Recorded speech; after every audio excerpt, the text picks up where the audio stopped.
नमस्कार मित्रों, आज हम एक महत्वपूर्ण प्रश्नोत्तरी लेकर के आए हैं। ध्यानाकर्षण मॉड्यूल के लिए है ये, और ये प्रश्न बहुत ही महत्वपूर्ण हैं। इनको आप अच्छे से अगर याद कर लेंगे तो आपके बहुत काम आएंगे।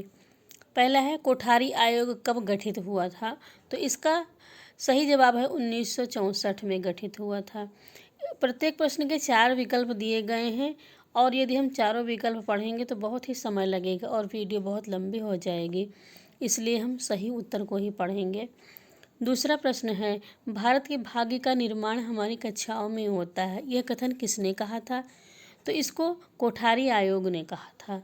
फिर तीसरा प्रश्न है, गुणवत्तापूर्ण शिक्षा का लक्षित समूह, फिर खाली जगह है और लिखा है वर्ष के बच्चे। तो इसका सही जवाब है खाली जगह में 6 से 14 वर्ष भरा जाएगा। फिर आगे बढ़ते हैं, बेसिक शिक्षा में शैक्षिक व्यवस्था को सुदृढ़ करने के लिए कौन सी हस्त पुस्तिकाएँ विकसित की गई हैं?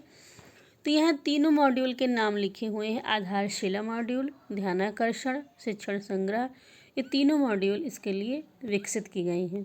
ध्यानाकर्षण मॉड्यूल में चर्चा है, तो इसका सही जवाब है शिक्षण तकनीकी की। ध्यानाकर्षण मॉड्यूल का संबंध है उपचारात्मक शिक्षण से। ध्यानाकर्षण मॉड्यूल निम्न में से मुख्यतः किससे संबंधित है? तो इसमें सही जवाब है कक्षा अनुरूप संप्राप्ति न प्राप्त करने वाले छात्रों के लिए।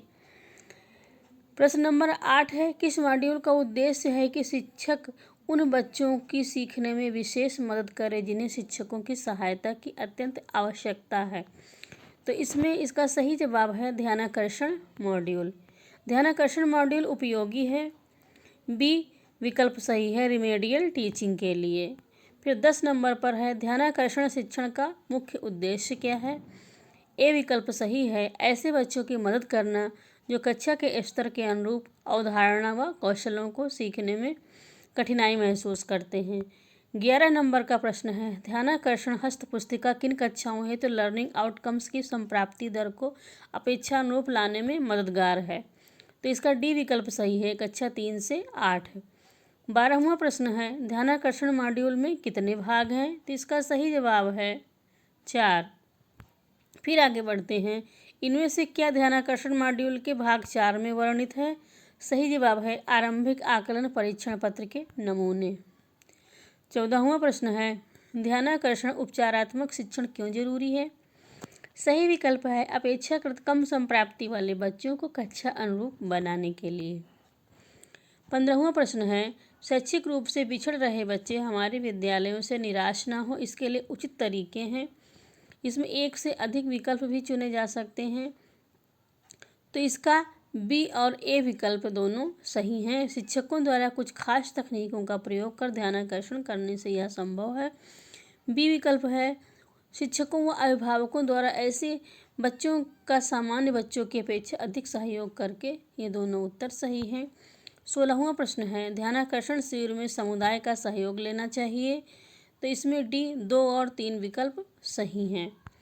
17वां प्रश्न है, हमारे यहाँ कमज़ोर बच्चे आते हैं, इसका क्या मतलब है? यह एक भ्रांति है। 18 नंबर पर है, बच्चों में अपेक्षित संप्राप्ति न होने का प्रमुख कारण है। इसमें चारों विकल्प सही हैं, माता पिता की शैक्षिक स्थिति, ज्ञानेंद्रियों के आंशिक विकार, कलहपूर्ण पारिवारिक वातावरण, और ये सभी। 19 नंबर पर है, शिक्षक के कठोर व्यवहार का कक्षा में क्या प्रभाव पड़ता है? तो इसमें 4 विकल्प हैं और चारों विकल्प सही हैं। बच्चे पठन पाठन में रुचि नहीं लेते, बच्चे अपनी समस्याएं एवं जिज्ञासा व्यक्त नहीं कर पाते, बच्चे पाठ समझ न आने पर भी समझ लेने की बात करते हैं। चारों विकल्प इसके सही हैं। 20वां प्रश्न है, एक अच्छे अध्यापक की शिक्षण प्रक्रिया में क्या शामिल होता है? चारों विकल्प सही हैं, सतत आकलन, समस्या पर चिंतन, समय रहते समस्या का निस्तारण। अब आते हैं 21वें प्रश्न पर, शैक्षिक संप्राप्ति में सुधार हेतु आवश्यक नहीं है, तो इसमें 4 विकल्प हैं। सही विकल्प है कठोर अनुशासन। हर बच्चा सीख सकता है यदि शिक्षण विधि छात्रों के रुचि एवं सीखने के तरीकों के अनुसार हो। कक्षा शिक्षण के दौरान शिक्षकों को चाहिए कि वे बच्चों को ध्यानपूर्वक सुनें, उनके अच्छे कार्यों की सराहना करें, उनका सतत अवलोकन करें। प्रत्येक बच्चा सीख सकता है, आप इस कथन से पूर्ण सहमत हैं।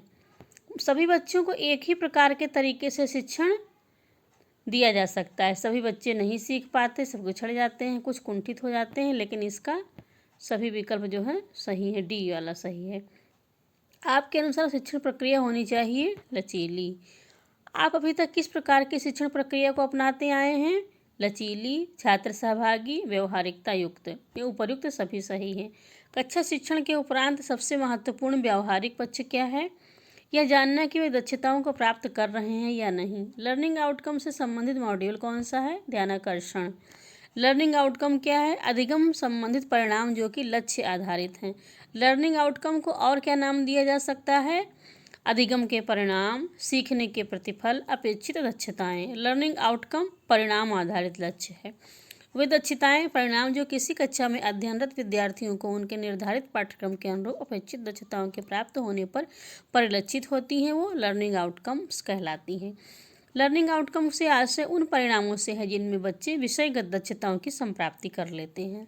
अधिगम स्तर में अंतर या लर्निंग गैप्स की चर्चा निम्न में से किस मॉड्यूल में है? तो इसमें है तीसरा ध्यानाकर्षण मॉड्यूल। अब है 36 नंबर का प्रश्न। लर्निंग आउटकम से आशय उन परिणामों से है जो किसी कक्षा में अध्यापन कर रहे हैं अध्यापकों को उनके निर्धारित पाठ्यक्रम के अनुरूप अपेक्षित दक्षताओं के प्राप्त होने पर परिलक्षित होते हैं। इसमें कथन सत्य है, ए विकल्प सही है।